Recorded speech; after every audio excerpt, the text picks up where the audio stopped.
My name is Caitlyn Vanderhaeghe, and I have a new blog in Canada called This Healthy Mom, and it's just so exciting to meet you because everything we read says Dr. Sears on it, and so now I finally actually get to meet you. Well, thank you, Caitlyn. You know, it's really an honor to share everything we've learned with moms. This is my 50th year as a father and a pediatrician. That's pretty amazing. I love to share what I've learned over 50 years. That's amazing. Yeah, well, it's just great because I have 3 kids, 3 daughters. Congratulations. Thank you. You don't look that tired. I'd like to think that it's good genes, good genes. Oh, it's a gene. Yeah, okay. So I have my oldest daughter turned 6 in May, and then I have a 3-year-old and then a 9-month-old. So it's thank you. And so I do a lot of online research, and I talk to I actually have a nurse practitioner. So it's great that because your wife is a registered nurse, correct? Yes. So it's just wonderful to get everybody's perspective on everything. And I just want to know what your thoughts are on kids and supplements and like when they need them. Obviously we want everything from our food, but when is there the line where we need to switch to a supplement? Well, generally, see, a supplement is just that. It fills in the gaps. Yeah. So let's take what I think is my favorite supplement. Say an omega-3. Yes, okay, perfect. Up in Canada. Yeah. Now, you get fish in Canada, Yes, we do. and you get good wild salmon. Yes. So let's imagine you're coming into my office, and Alexa is 6 months of age, and we're having the starting solids talk. So I'm going to surprise you. And you're probably thinking, do I start rice cereal and all what the old books used to say? So I say, now, Caitlyn, you know, you're growing a little fat head there. That's right. And Alexa is what? Yes. Her brain is mostly fat. Wow, So the way I get moms to remember that, you're growing a little fat head. The brain is 60% fat. So naturally, the foods we would select would be healthy fats. Mother's milk, 40% fat. Yeah, we love So, that one. First food that we do in our practice is avocado. Oh, yes. Healthy fat. Mash it up. And they love the texture. Yes, it gets everywhere. It's wonderful. They love it. And the second food, this will surprise you, is wild salmon. Oh. I have a big sign in my office, salmon at 7 months. Yeah, that's perfect. And Mom said, really? Yeah, you take it, but make it wild. And up in Canada, you get wild salmon. We have beautiful That's salmon. great. We do. And you mash it up. Yep. And you put it on the baby's tongue. Okay. 3 magic words: shaping young tastes. Yes. Okay? So when you start, now you want me to go a little deep into this? Yeah, of course, yeah. I found if mothers understand the why behind what we say, Exactly, yeah. oh, I'm going to do that. So let's take that piece of wild salmon, Okay. put it on the baby's tongue. And the tongue has a lot of nerves in the end of it, nerve fibers. And those nerve fibers for salmon send a biochemical text message, thousands of them, to the taste center in the brain. And the brain says like. Like wonderful. Like. Wow, the top fat in salmon's the top fat we have up here in the brain, like. Gets better. So the brain figures, how do I get the baby to crave salmon?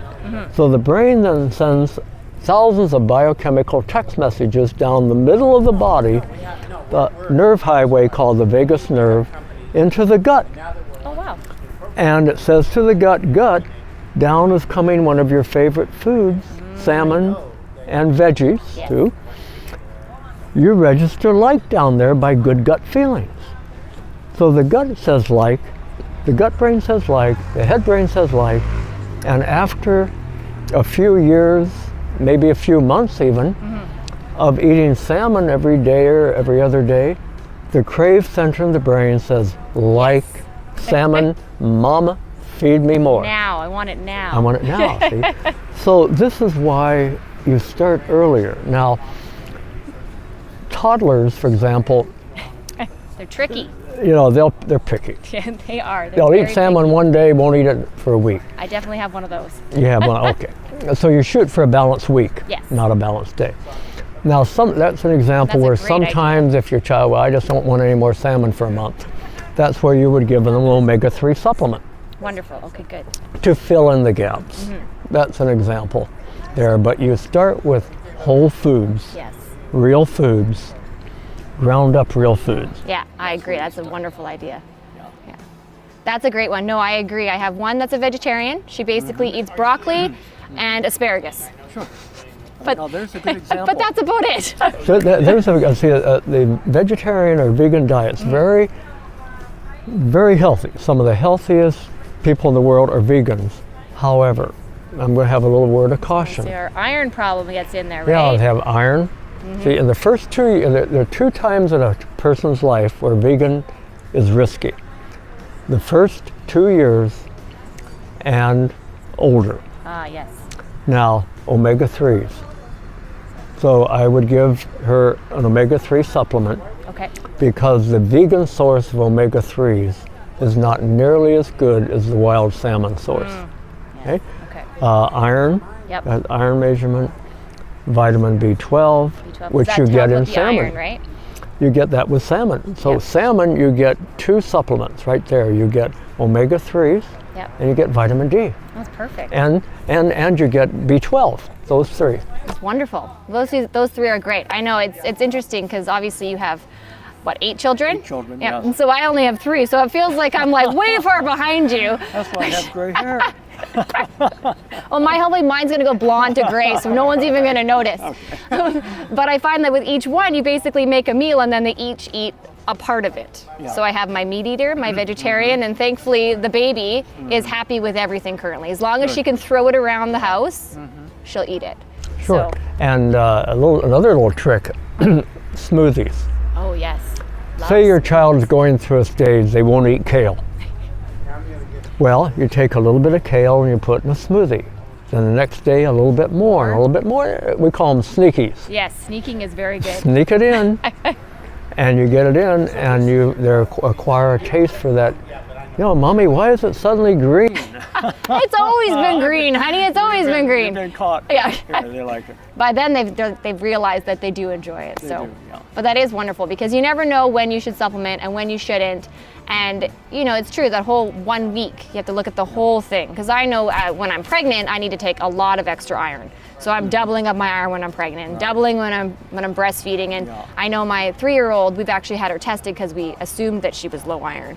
So then she got put on a low iron, put an iron supplement. And they get constipated with low iron too. Yes, they do. Yeah.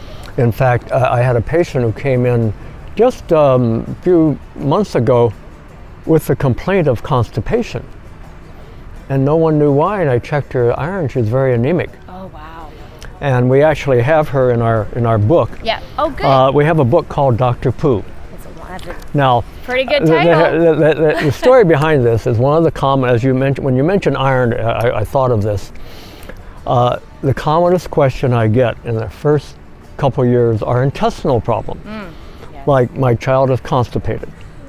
Potty training problems too. Potty training problems. So we figure, what is a fun and easy way to teach moms and 2- and 3-year-olds?